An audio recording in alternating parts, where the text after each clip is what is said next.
Suppose you're working at the Natural History Museum. They were doing a study on what cats were doing during the day. They put sensors on them. You have a data set, and you want to change some of the records in the data. Everybody understand what I mean when I say a record in the data set? Yeah, so it's like a row in the attribute table. If you want to change one of the fields, what could you do if you wanted to do the same change to every value in that field?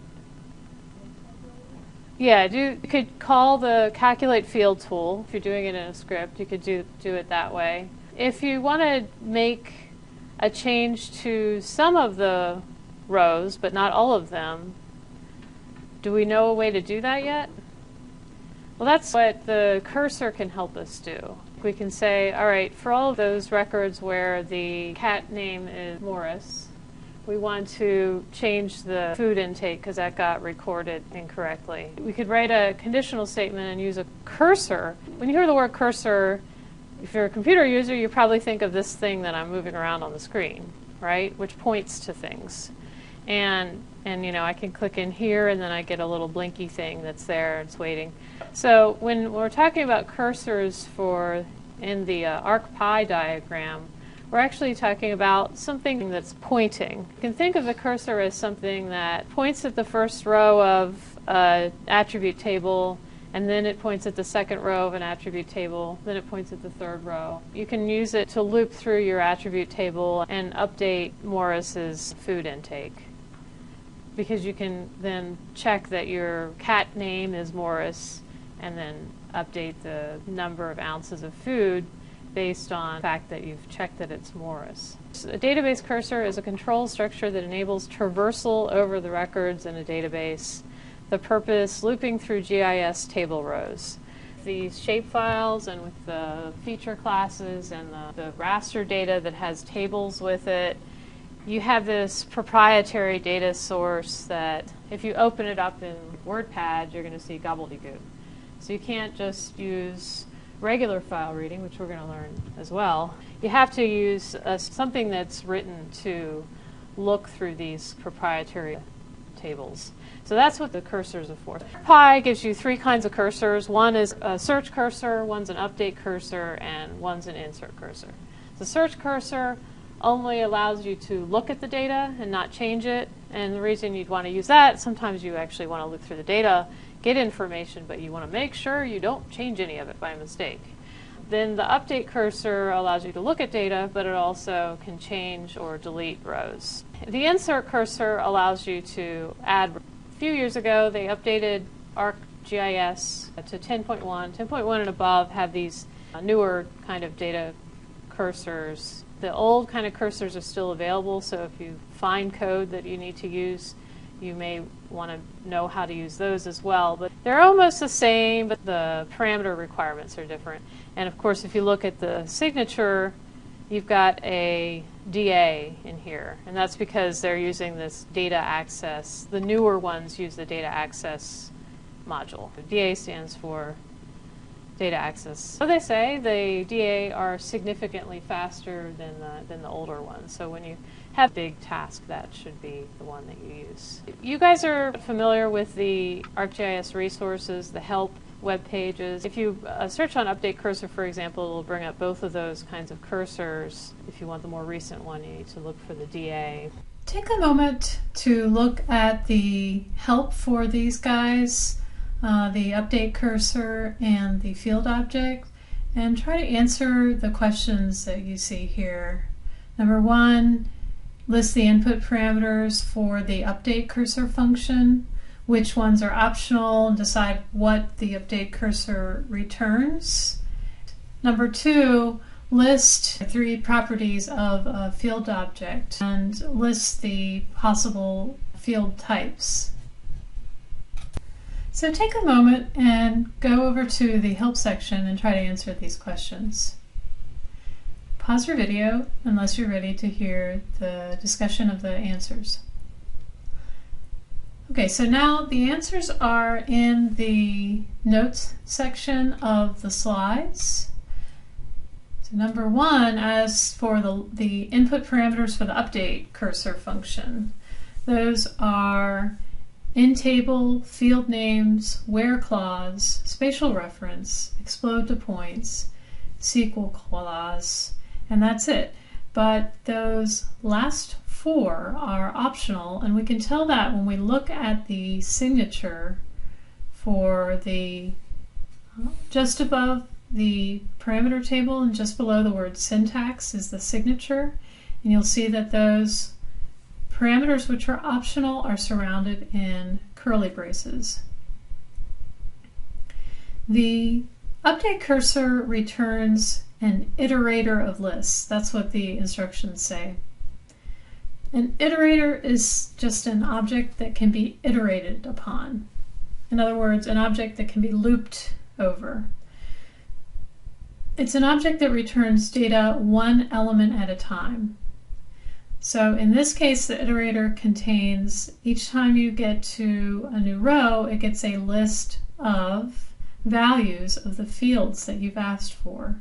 And the order of the values in the lists match the order of the fields that are specified when you ask for those field names. So let's look back at the 2 required arguments for the update cursor function are an input table. What table do we want to work with? And that could be of various data types in GIS that have a table associated with them, such as a shapefile or raster or another type of table. And then the second parameter that is required is a list of field names. So which of the many fields that our table has do we want to work with? We don't, if we specify a subset of those, then things will work faster because we're not getting all of the data at once. We're only getting the data that we need. So when we use the iterator that the update cursor returns, we're going to have a list of values of the fields that we've asked for. And the order of the values in the list will match the order of the fields that we've specified in that second argument, the field names argument. Now, number 2. List some properties of a field object. When you go into the field object help, you find a table that just below the word syntax, there's a parameters table, a properties table, and that has things such as alias name, base name, domain. And inside that table, you also see field types. The field types are small integer, single, double, string, date, OID, geometry, and blob. Those are the possible field types that it could have. So all of this information is out there on the help pages. Now we'll look at another example. Now we've just seen what parameters the update cursor takes. Let's look at the input parameters for the insert cursor function. And again, lists which are optional and what the insert cursor returns. And number 2, let's look at the geometry object and see what some of the properties are. Pause the video now while you jot down your solutions quickly. Again, you'll find the solutions to these questions on the online help, but you'll also find the solutions, a few of the answers jotted down in the notes portion of the slides. The insert cursor, again, has 2 required arguments. The input table that you're going to insert things into, and the list of field names that you're going to work with. If you don't specify all of the field names, then the other field names that have not been specified, when you insert a row in, they'll be set to some default value, which may be none. something like that. So then the lists which are the optional parameters is kind of a trick question here because there are no optional parameters, as you can see when you look at the signature. The insert cursor returns a cursor object that will enable you to insert items into a table.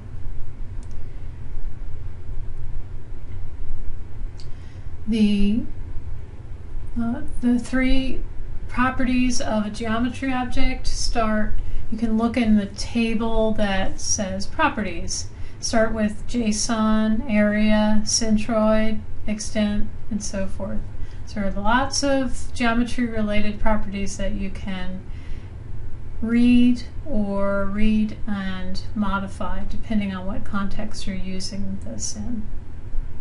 So that's a brief look at the help sections, which you want to make yourself familiar with so that when you need information from there, you know where to look. Now, we've been concentrating on cursors for a little while now, but we don't want to forget about what we've just been learning in the last few lessons. So let's quickly refresh procedures. If I asked you right now, can you write a procedure named add2 that adds 2 to the argument you passed into it? And then write the syntax for calling your new function add2 and pass in the number 5 and store the return value in a variable x. And then another statement that prints the doc string. Go ahead and jot it down on a piece of paper. Here's the syntax in case you're not remembering what it looks like to define a function. You have the keyword def, followed by the procedure name, followed by the list of arguments inside of parentheses with a colon at the end. And then you use triple quotes for the doc string, followed by any kind of activity that you want to do inside of the function, indented, and the return statement if there is a value to be returned. So that uses the return keyword followed by the value that's going to be returned. The solution should look similar to this. Def add2 and then some variable name, we'll say num, and then you can return num plus 2, or you can have another line of code that says something like val equals num plus 2 and then return val. And of course our triple quotes around our doc string to allow us to wrap those characters around more than one line of code. Then we call add2 with the number 5 and set x equal to that value, that return value. So the value of x after this call would be 7. And then we print add2 dot double underscore doc double underscore, and that prints out the doc string that we've given in the function definition. So a shorthand way to get to the documentation for a function. Getting started with DA cursors. Shortly we'll be looping through data, but for the moment we're going to just step through. You can do something that just steps through one row at a time. So first of all, we have a data, this data set, the attribute table that we have pictured down in the bottom right corner. So that we have some fields named fire ID and fire name. So we're going to create a cursor which will get these values for these particular fields. With the data access search cursor, you specify a set of field names. So which fields do you actually want to access? This statement creates and returns to you a search cursor object. And the search cursor object will allow you to look through the table. Point at the first row, there's a method called the next method. It returns a row to you. It's in a tuple format for the search cursor because you can't modify it. So you can index into that. So this is the first row of this table, and we're printing the first item in that row, it does them in whatever order you've put the field names in. And this says 239008 because fire ID is the first item in that row tuple that we got back, because we asked for the fire ID first. And it's the first item in the first row, so it's the first one. So what do you think row 1 is going to print? This one gets us all of the information from the first row. Row 1 is indexing into this same row, the second position in the same row. It's going to be meadow. It's going to be the fire name. We can do this. We could go next and next and next and next and next. Of course, we don't want to do that if we want to go through the whole table. We don't necessarily know ahead of time how many nexts there should be. We don't want to have 400 nexts in our code. We can use our for loops on the cursor. That'll update the cursor to the next automatically for us. So that'll update whatever variable we have in here to the next row. This is the first time we've really used the for loop on something that's not a list or a string. It's an iterable, is what they call it, something that can be iterated over. So it's written in a way that it can be, that it has a next functionality that it'll point to the next thing. In this example, we're using my file. It's got a FID column and it's got a organize a column. We're getting those data. It's just a coincidence that I have 2 field names for both of these examples. You can have all of these field names listed here. Actually, you wouldn't have to list all of them if you wanted all of them. You can just do square braces star, and that'll get you all of them. But often you don't want all of them unless you're doing something with it. So this would do basically the same thing that we did on the previous slide, except it's going to go through every single row. It's going to go through every single row and get the FID of the first row and the organization of the first row. So the first time we loop through this, it's going to print what? 0 and NPS. This one will print NPS. Second time we loop through it, it's going to print 1 and NPS. Third time, 2 NPS, and so forth. We don't know how many rows this has. Another thing that you want to try to remember to put in your script is to delete the search cursor object or the cursor object when you're using cursors, because cursors can put a lock on the data. I have another slide about that. I'll talk about it more in a minute. We've got an exercise trying some code. It's got a table. Try this one line at a time in the interactive window. So you copy and paste in import arcpy or type import arcpy. You want to do it one at a time so you can see interactive output. You have to have the data where it's looking for the data. Okay, so this is one of those ones where you try to predict what it's gonna print out. Okay. All right, so we import arcpy. We set our feature class to a shapefile. Yeah. Okay. There we go. If you know you want to get to the 30th record right away, you can query for awesome. those with So fields equals list the fields in the feature class. Oh, you missed the F at the beginning, but we'll just put it here. And Okay. then there we go. Wait, there what? All right, and then We print can just- FDS. Okay. Okay, Cool. seen that That's before. helpful. And then num fields is the length of all of those. Num fields. I know. I feel funny saying that. Okay, and then we're putting our search cursor as SC, and we're just looking for length and list and length. Okay, I thought that seemed weird. Yeah, because I didn't know. Field names must be a string. So here we're asking it to search the cursor, but we're asking. So FC should be in a string probably. Field names must be a string or a non-empty sequence of strings. I think the other Try that. problem is that you need to name it Yeah. because these are like I'm codes. so curious if So like field fields that actually name, did anything. something like that.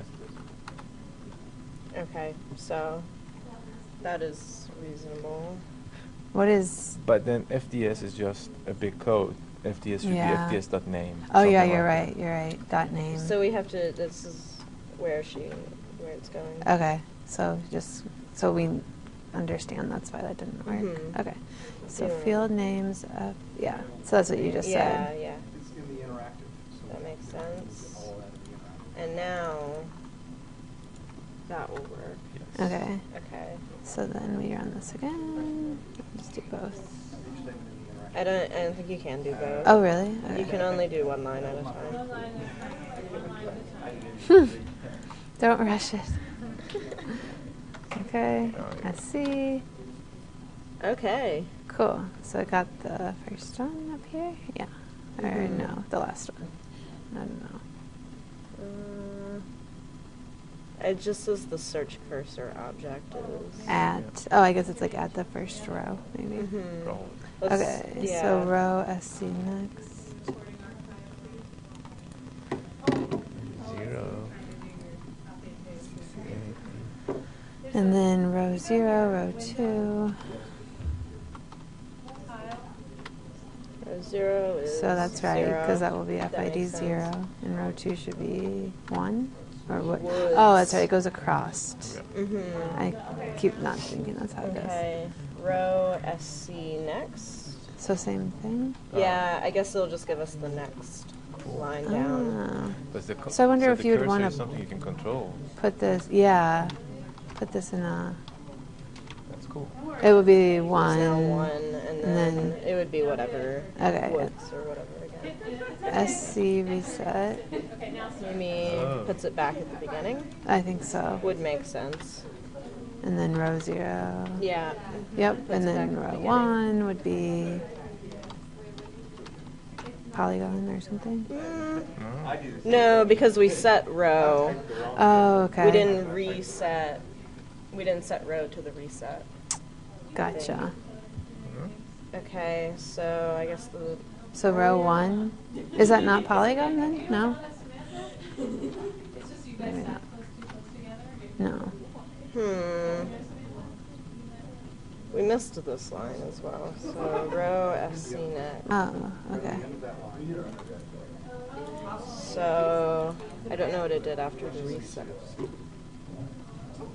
So row 0. It's now 0. Okay. So it goes all the way so back to the first row. I guess, yeah, reset maybe puts it at the very top, but row next goes to the next row. So is this, like when it gives this, is it not in the list yet? Oh, it's maybe. Oh, sorry. no. Reset, oh, sorry. SC, reset. Okay, And then SC. let's see. But you can't, if you do row, let's see, reset, Oh. what happens? What do you? Oh. Nothing, because it's I not think you're in the actually in the top. fields. Yeah, you're Yeah. not in the top. Row. You're not actually in this table yet. But you now assign row as another cursor, and then you cannot then index row anymore.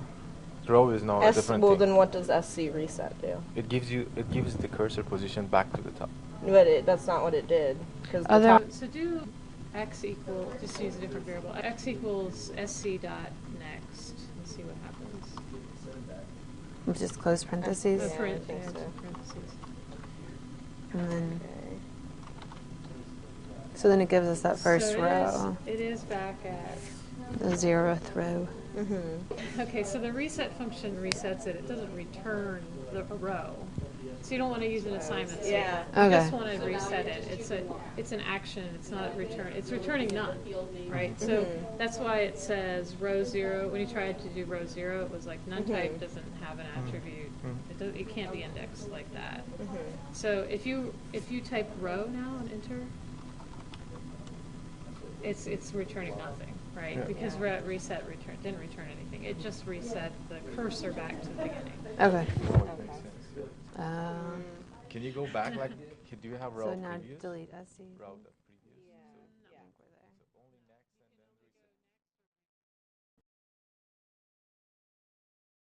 reset. Yeah, it makes sense. It's Usually you want to go. makes sense.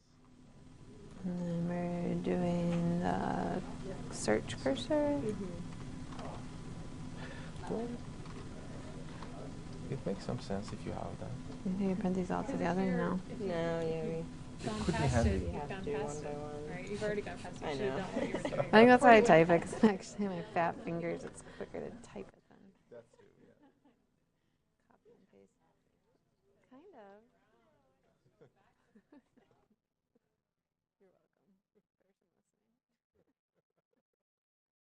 You're welcome. Okay. You can't make this stuff up. I mean, I don't know. Okay, so I got the extent, we got the centroid, which is what we were getting up here, right, when she said that earlier. And then we got Again? a Oh, row extent again. the type.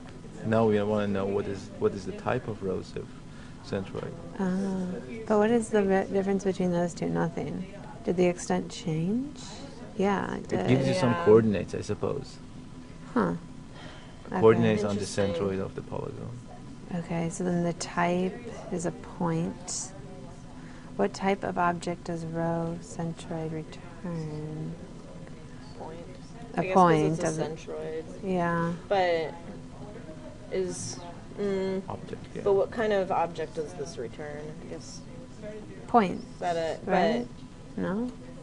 But what is this whole string? Is that A string or? class. Class, arcpy, arc objects, arc. What type of object? Oh, it does. It returns a string that tells you there's a point, Yeah. right? Is that what she means by object? That's, I'm not sure. What type of object like does arcpy row? object, does it mean like centroid? point? Probably. Right. Object can mean so many things. So like everything's an object, right? Isn't that what she said? So it returns a string object saying that it's a point object. I don't know. I think so. So then the centroid again. But only the X. Oh. That makes sense. Oh, just So the that's X the value. X and that's the Y, and probably this is the which is missing, or it's probably 0. And then Goodbye, SC. row. So then we should be back at the beginning, right? Yeah. No, not anymore because you deleted your cursor, probably. You But then lost we're it. saying Let's SC see what next. Oh, you're right. SC is not defined. So do we have to bring it in? Oh, yeah, we Probably did. Set it again. We'd have to set it again. Interesting. Yeah. What about? Oh, you still have Yeah. some. Okay, so now we set it to this new one. To cover and other. So earlier we were looking at FID and field name. I guess we were looking at all. Yeah. Yeah. FC fields. Yeah, we were looking at all of them. You're right. So now this is FC. Okay. And the cover has to be the string other. Yeah, so that's the X value of the Oh, so it's just looking for. Okay. So I think anything with the cover other. 5. Yeah, it's simple if it's a rectangle. So it's giving you the row number then, or the FID number? Can you go up? I want to Yeah. see. 5 should be the first one with other. Other. Does that Okay. make sense? And then And row then the- 2, you other. So, oh, it's saying for number 5, the second. Okay. Y. And then now we're looking for any that have cover woods. Yeah.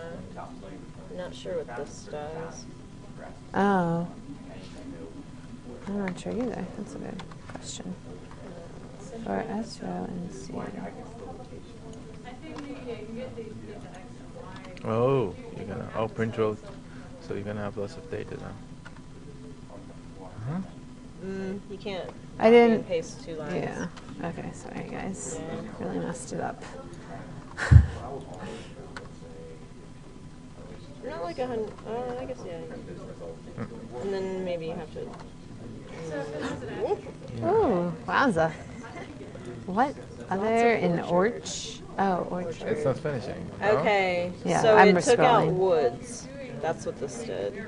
Cover All the that's cover that's not woods. Interesting. That's a new thing to use then. What is that? All the cover which is not woods. Yeah. Why didn't I wonder they use exclamation point equal? That's a good question. What does the mean in the statement? It means not, so we know that. But why did they not just use the other?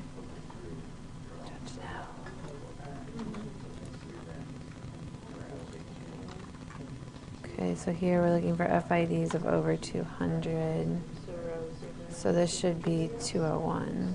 Mm-hmm. That's what this should return, or the next thing should return. So can't that be done with like raster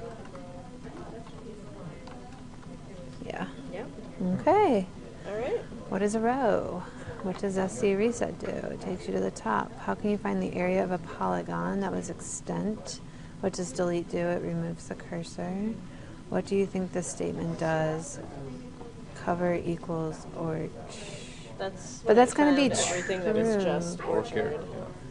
Right. Oh, so you don't have to do the double equal. So it's different because so these are different than the other like operators. Maybe it's something specific to the search SDA. cursor. Yeah.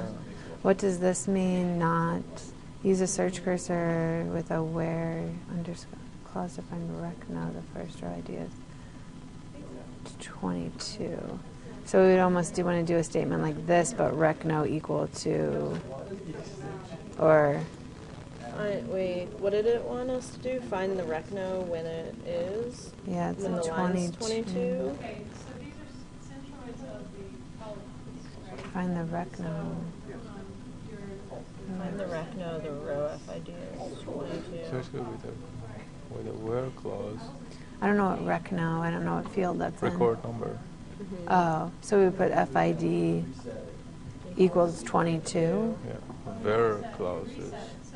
How can you get the value of the field cover if you have a row object? You would just index that, cover. yeah, 2 or whatever. How can you get the value of a field that you don't know the name of the field ahead of time? You can index again, right? Or the value of a field. If you don't. Know the name of the You field. index it. And then put- ask put- for the value. Put the index probably. Yeah. Although, why do you really need a value if you don't know what it's for? So. That's true. Oh. Okay. Alrighty. I'll remove the mic. I think I should pause it. Pause it. What is row in our example? It's what kind of Python object? It's not a list, it's a tuple. What does sc.reset do? It puts the cursor back up at the beginning and it doesn't return a row. Puts the cursor back up to the beginning of the data. So if you've gone partway through the data and you need to start back at the beginning, it does that. How can you find the area of a polygon using the cursor? Row 0 dot. Because I got the shape field, I have these properties available to me. So I can go row 0 dot what to get the, yeah. Okay, so that's the area of the second polygon. Question? It updates the area, so it looks and then looks at the shape object and then calculates the area. Because you have a shape object, it has those properties associated with it. Yeah. So it has an area, it has a JSON object, it has a centroid, it has a convex hull, all those properties, spatial properties, has an extent. What does the del SC statement do? It deletes the cursor. So if you try to use the cursor after that, what happens? Yeah, you just get an error. What does this statement do? It's a special filter. So it returns a cursor such that the cover field has the value of orchard. And that's why when I came up here, the screen was filled with orch. I guess you've done that exercise. What does this do in a where clause? This is called a where clause. These two. Yeah, it's not equal to. So it's a little different from. So when you're writing these, you're actually writing. Notice you use a single equal sign. You're doing a SQL statement, and you need to use the less than greater than for not equal to instead of the exclamation point. If FID was 22, what was recno equal? How can you figure that out with a search cursor? Remember, this first input into the search cursor, what is that always going to be? The first parameter is the Name of the feature class or table, attribute table. The second one is specifying, in this case it's any of them, but it's usually specifying the specific field names. And then the third one is this optional where clause. Remember, recno is a column in there and FID is a column. So if you wanted to find the recno where FID was 22, what query could you use? You create a search cursor on the data. We'll just say it's FC. And what fields would you put in? Recno and FID.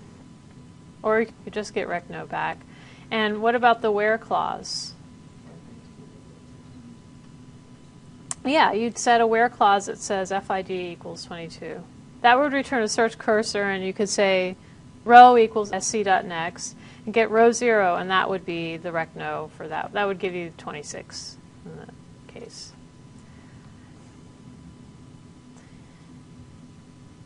If you have a row tuple, how can you find the value of the cover field for that row? Say if you've run this search cursor, and then you said row equals sc.next. How would you find the value of the cover field for that one? Yeah, index row 2. So it would be row square braces 2 because you've got 4 fields. So of course it depends on what you use in here. So that index could change depending on which fields you pass in or what order you pass them in. Okay, so that was that question. If I call a search cursor like this, then it'll be row 1. Another thing that you can do if you don't know how the field names were passed in is you can use that .index, the list function, .index, which returns the first occurrence of a name in a list, an item in a list. And that would give you that index value, and then you could index into there. How about that geometry object? Create a search cursor with that shape at. You just have to use that at symbol after the shape, and that'll give you access to these shape properties. We say row equals sc.next. We can delete the search cursor, but the row itself will still survive. It's an independent tuple. And the tuple contains a shape object, so we can say row 0.type, and in this case it's a polygon. You can say .area. The geometry object is where all those properties are coming from. Here's a table from the online help on the geometry object, and it shows you these are read-only, which means you can look at them, but you can't change them from there. You can't just say .area equals 5. The queries are a little bit tricky. You may have noticed that there were some fancy quotation marks things going on over there. If you're trying to get to use a query that has a string value that you're looking for, you have to use single quotes inside of double quotes because the string value that you're looking for has to be inside of quotes. And what would happen if I just used double quotes all the way? Yeah, I would say like cover equals and then end of quote. And then it would say, what's all this garbage on the end that you've put after your quoted statement? So you got to use a single inside of the double. And so here's another example. In this case, we're finding the rows of the table where the cover type is not woods. So we're doing that not equals. If it's a numerical value, you don't have to worry about the inner quotation marks. Here's an example using that. If we find ones where the FID is greater than 200, we do that query, and then we say sc.next. We get row 0 is, the FID is 201, because we've done that query. There's a help page for the SQL expressions if you want to do something more complicated. Sometimes you won't know a priori what your query is going to be. You may need to use the string formatting function to set up your query. In this example, we want to use a variable. We want to figure out which field we're going to be asking for on the fly. For example, if you don't know what the name of your ID field is going to be, maybe it's going to be FID, maybe it's going to be GID, something else. You can do a list fields. arcpy.listFields returns a list of field objects. If I do fs of 0, I'm getting what? The first field object. And if I do f.name, I'm getting the name of the first field. So that's what's going on there. We've got f.name. And what does this statement do? Composes the where statement.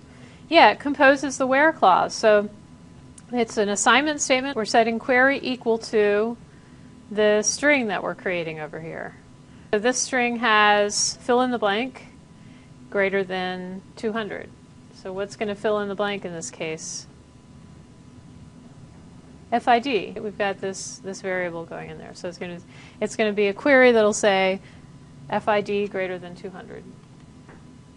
If you need to use a query that's not known, that you can't hard code, that you can use string formatting, just like you use string formatting for print statements.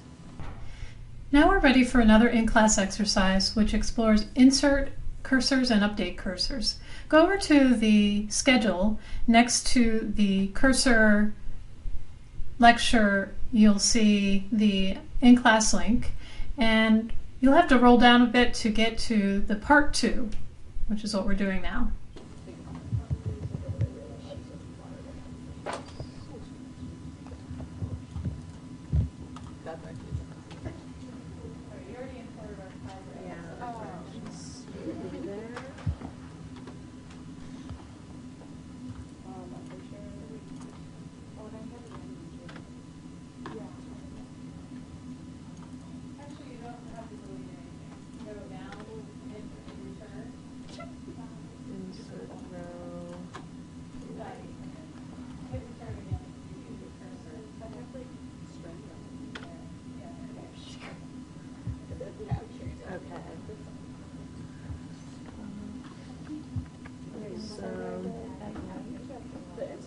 Insert row, like,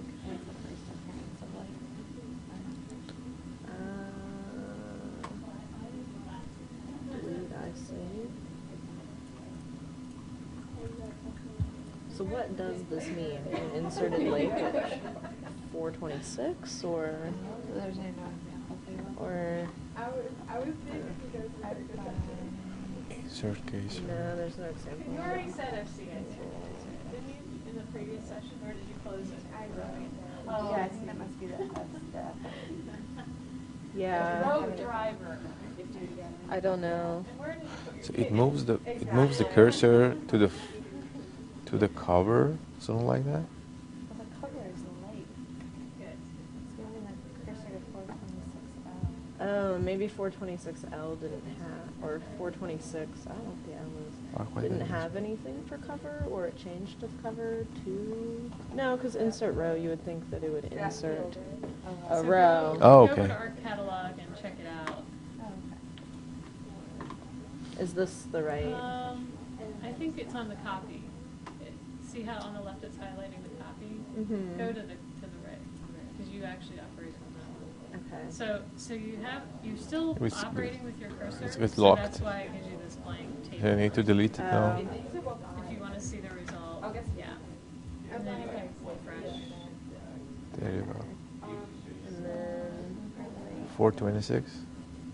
if it actually did Oh, go and down to maybe 4, L's were late. it Yeah. added it at the end. Yeah. And it made it lake as the, okay. Okay. So, So there it were is- no links before. So we inserted a row and we did the cover. And the cover. So okay. Okay. So if there you can say cover something and something, and then change it as a list, the whole thing. Can you say like cover and name and ID, and then say You can insert all those attributes. with the list again? Okay. Does the L in the The only 420? thing that I'll get back to that. Okay. The FID is automatically generated. Okay. Yeah, I probably. don't think you can make a weirdo FID. Okay. Makes sense. Yeah. L is it stands for long, but it doesn't. It's really just a numerical value. It's a Python data type. Okay. It's not a long It's integer. a number, so you could say in that copy that line of code and add 5 to it, and we could do a value. What? Like that line of code. This one. Or just Oh, copy yeah. it and say like. Well, I deleted the. Oh, you deleted the cursor. Okay. And then say like type of that. put type around it, like the type function.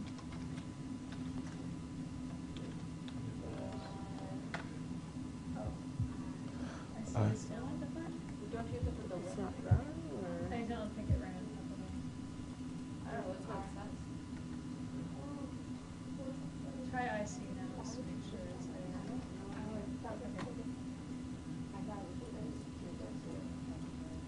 Because it has the goals. Okay. Long, this long integer. So now, if you look at your data, I think you'll have inserted another one. Oh. Or does it open Oh, it? I have to.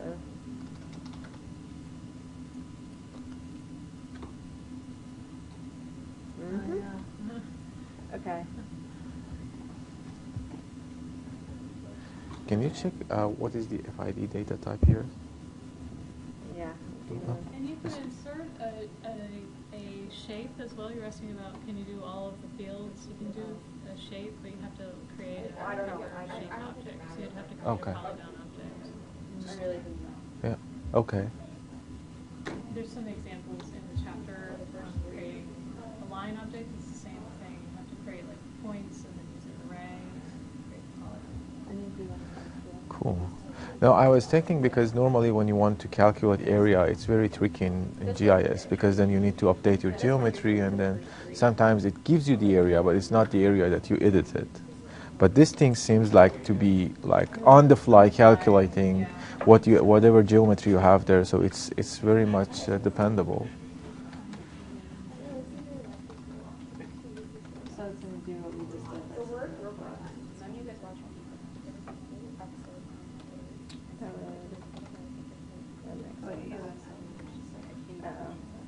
Thank you. Yeah. What was the noise? There we go. It was ridiculous.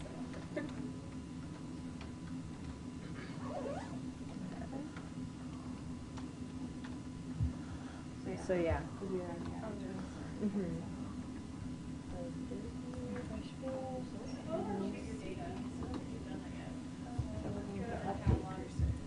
We can refresh our view. Well, yeah, I guess since it ran it. After Okay, that. cool. And then. Or maybe it creates that. Actually.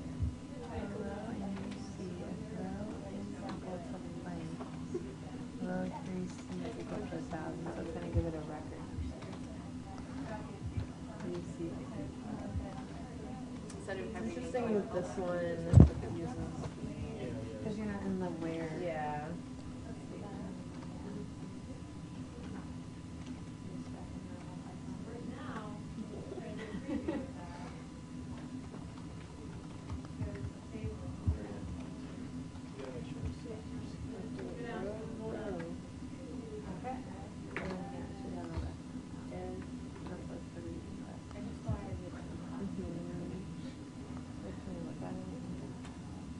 Although we might have to delete it, she said, for or not.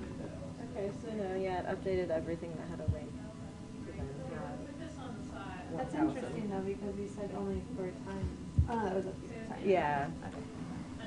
Okay. So then I really use some.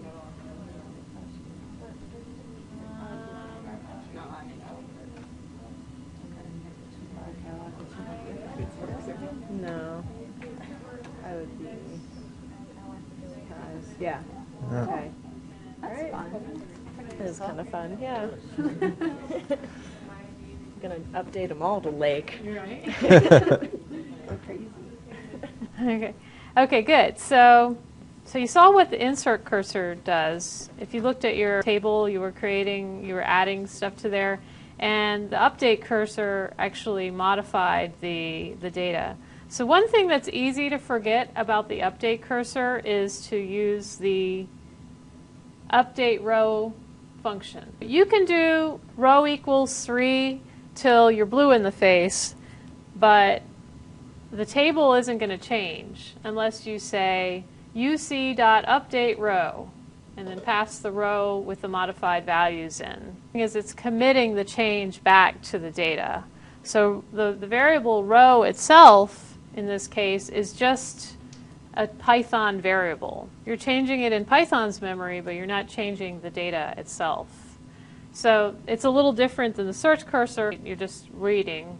With the insert cursor, you do an insert row. In the simple example that we had, we inserted a row that had the value of lake, and it just gave, for cover, and it just gave default values for the rest of these. But we saw that we could then update the existing rows using an update cursor.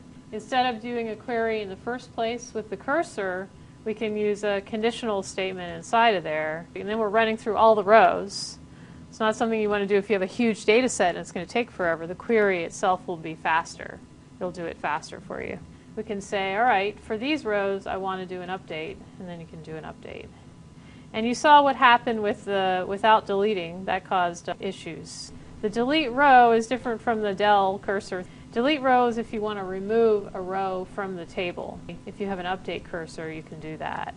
This is an incomplete update cursor script. What's missing from it?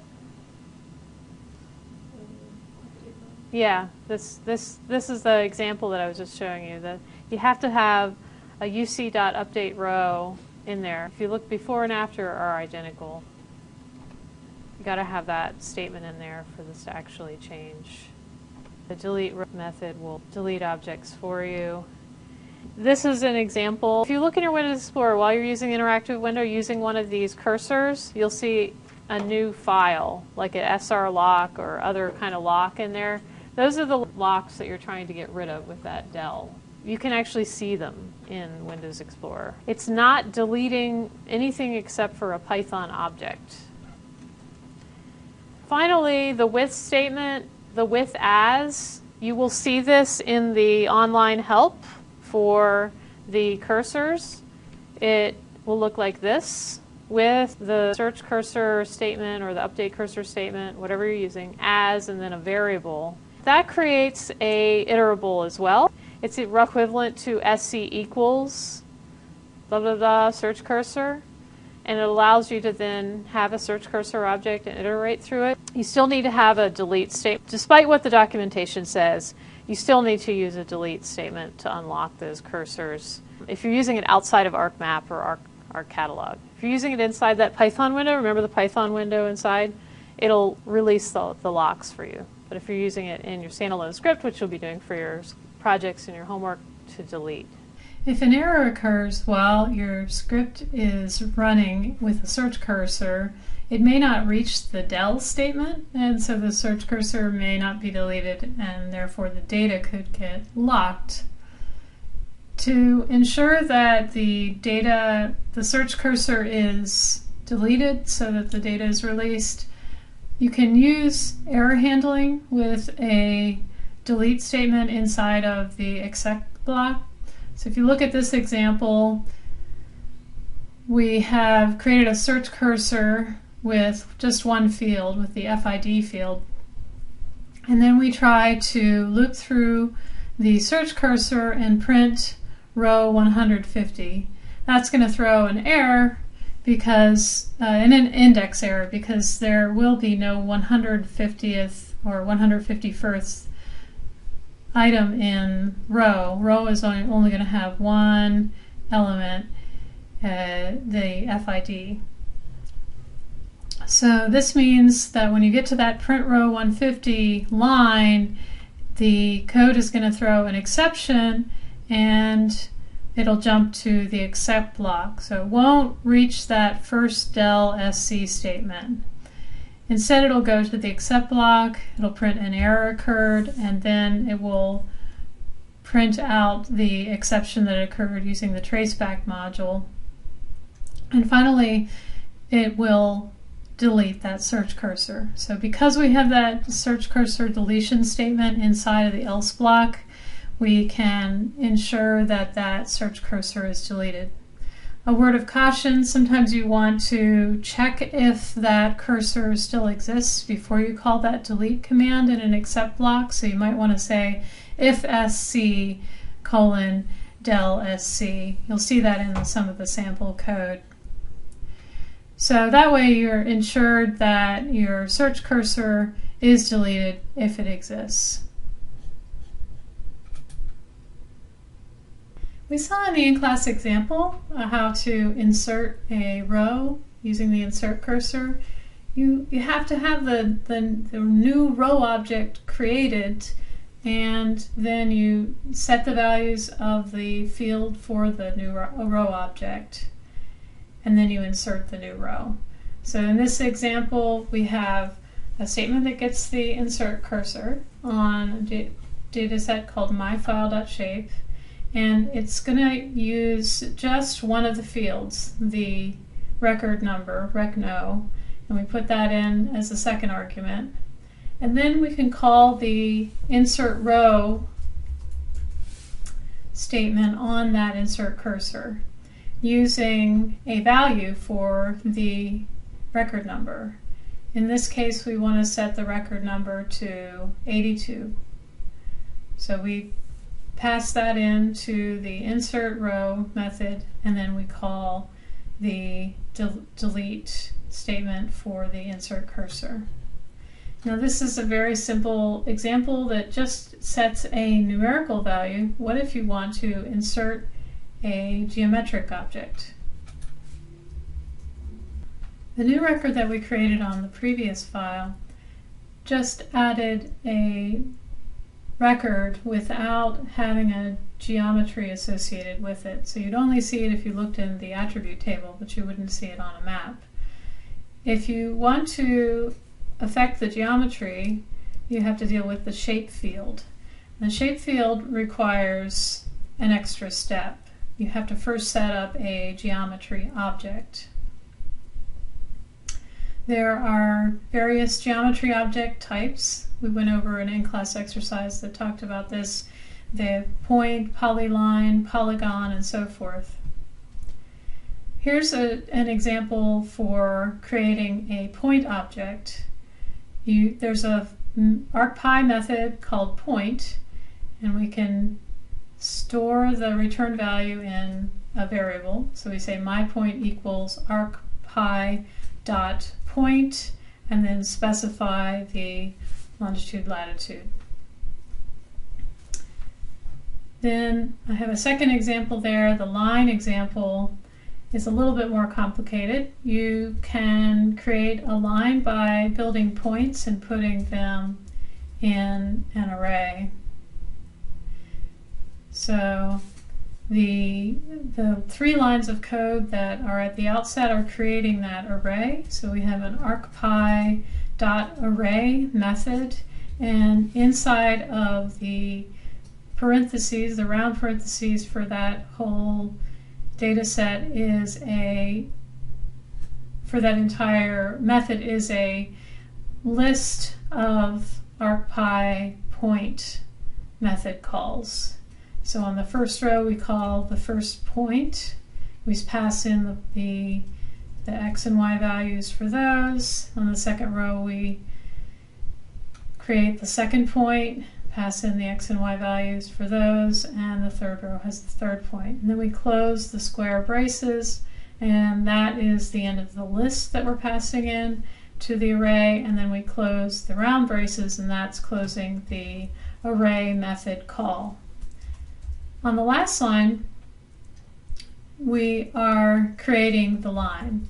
We say arcpy.polyline and pass the array into there and store that in where our variable called polyline. Maybe could have called that my polyline. So here's a specific example where we add a point to the fire shape file. We create an insert cursor with the data, and the second argument is the list of fields, fire ID, and shape with the @ symbol. That gives us the capability to touch that geometry. On row 7, we create a point, and row 8 creates our row tuple. So we're going to set our fire ID to 500,000, and then we're going to set our shape @ to my point, which we just created on line 7. Then we can call the insert row method and pass in the variable that we just created, the new row tuple. And we can see on the left table our before shot, which there were 12 records in the fire data. And then after that, there's a 13th point added to the table. And you can see that point displaying when you look at it in ArcMap. We went over search cursors, update cursors, insert cursors, the geometry object, where clauses, deleting cursors quickly over the with state, with keyword, and handling Python dictionaries is the topic for next time.